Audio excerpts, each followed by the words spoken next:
வழிகாட்டியாக என்னை வழி நடத்தியது திருக்குறள் தான்.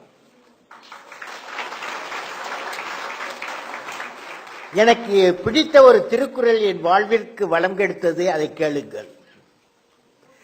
அறிவு அற்றங்காக்கும் கருவி, செருவாருக்கும் உள்ளளிக்கல் ஆகா அரண். அதாவது அறிவு என்பது அழிவு வராமல் காக்கும் கருவியாகும்.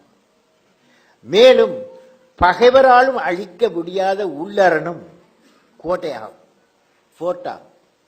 எத்தகைய சூழ்நிலையிலும் அரண் போல், அதாவது கோட்டை போல் நின்று நம்மை காக்கும் என்பதாகும் அறிவு. எனவே அறிவாற்றலை வளர்த்து கொண்டால் நம் வாழ்வு வளமாகும். அதன் மூலம் நாமும் வீடும் வளம் பெறும், நம் வாழும் நாடும் வளம் பெறும். வாழும் நாடும் வளம் பெறும். புரியுதா?